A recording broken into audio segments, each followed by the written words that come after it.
भाई राम राम सभी साथियों को। आज ना कई बार अलग अलग टाइप के मूड बन लिए अपने ना।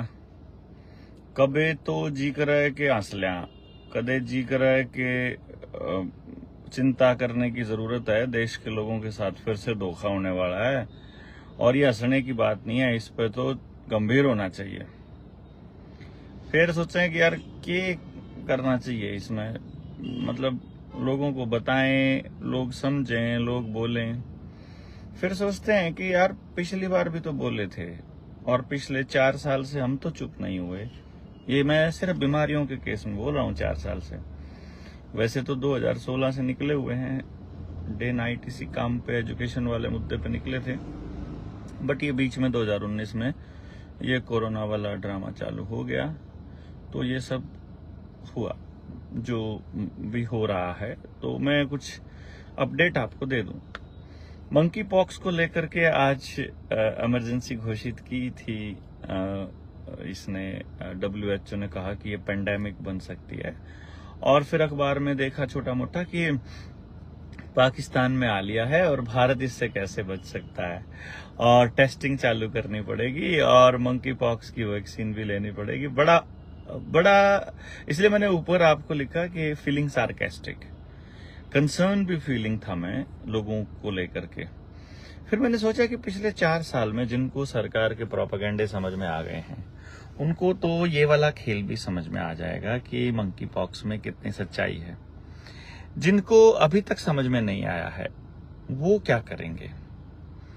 मान लीजिए क्या वो मंकी पॉक्स की भी टेस्टिंग करवाएंगे क्या? जो अभी आप देखिए, मैं आपको क्या बाइक है भाई, क्या देखे देखे। यस, बहुत ये बात है। सॉरी। मैं जो आपको कह रहा था कि अ, देश के लोग इसको समझेंगे कि नहीं समझेंगे। क्या अभी टेस्टिंग के लिए आने वाले लोगों के गट्टे झांकने का काम कर सकते हैं लोग बाग, या अभी भी फिर से कहेंगे कि आइए आप गांव में आइए? अभी तक एलोपैथी वालों का खेल समझ में आ चुका होगा क्या गांव वालों को? क्या वो बोल पाएंगे उनके खिलाफ? क्या वो उनको अपने गांव से दफा कर पाएंगे? क्या हम सरकार के दिए हुए चावल, गेहूं और पानी लेने से मना कर सकते हैं? क्योंकि अगली जो बीमारी आएगी, हो सकता है वो उनके ऊपर छिड़के गए केमिकल या मिलाए गए केमिकल से हो। सरकारें आपके लिए तो है नहीं, ये तो पक्का है। क्योंकि एक्सीडेंट हो जाए, बुखार हो जाए, कैंसर हो जाए, कोई और ऐसी बीमारी हो जाए, उसमें तो आपको अपना इलाज अपने पैसे देकर करना पड़ता है। और यहाँ सरकार आपकी चिंता करती है, वो कहती है कि हमें आपकी बहुत चिंता है। तो आप इसको कैसे काउंटर करेंगे, ये देखने वाली बात है। आप मैसेज कीजिए एक बार कि अगली बार जब टेस्टिंग होने लगे तो आप क्या करोगे। मैं अपने मास्क वाले मसले पर आपको बता दूं कि जब मास्क का जो मुकदमा है वो यहाँ तक पहुंच चुका है कि हम 4 बार अपनी तारीख मिस कर चुके हैं अलग अलग कारणों से।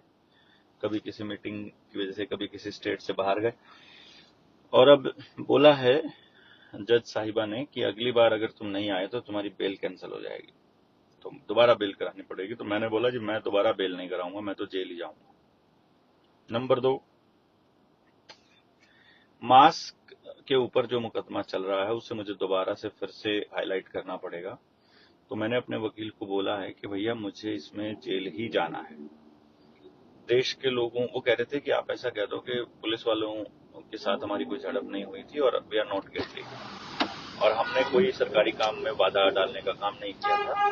तो मैंने फिर उनको यही कहा था कि नहीं, हमने सरकारी काम में कौन सी बाधा, हमने कौन से सरकारी काम में, चालान काटने वाले काम में हमने बाधा डाली थी, हमने विरोध किया था और वो जानबूझकर किया था, और हम इसके लिए जेल जाने को तैयार हैं। हम जेल ही जाएंगे, हम इसमें नॉट गिल्टी का नहीं मिलेंगे। हम कहेंगे हम गिल्टी हैं, हमने विरोध किया था, हमने उनको चालान काटने से रोका था, हम यही बोलेंगे। फिर हमारा वकील भी बोलने लगा कि हाँ, फिर अगर आप जेल जाने के लिए तैयार हैं फिर तो कोई दिक्कत नहीं है। तो हमने उसको यही बोला है। अब देखना यह है कि इसमें देश के लोग, समाज के लोग क्या स्टेप इसमें लेते हैं। तो ये जो मंकी पॉक्स का चालू हुआ है, इसके ऊपर एक बार लिखिए, एक बार मतलब आप लिखिए कि आपको क्या लगता है, ये कितना सच है, आप क्या करेंगे। और फिर इसके ऊपर एक वीडियो हम आएंगे।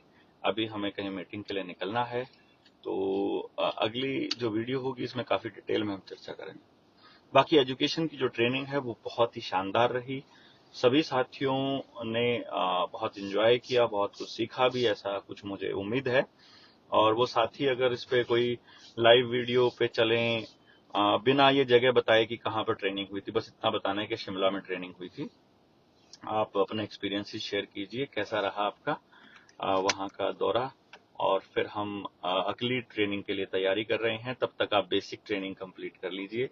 जिस भी भाई को एजुकेशन की बेसिक ट्रेनिंग की जरूरत है, जो अगली बार अपनी टीम में शामिल होना चाहता है, 9518170000 पर व्हाट्सएप कर दीजिए कि मुझे एजुकेशन की ट्रेनिंग भेज दीजिए। अपना परिचय पहले भेज दीजिएगा।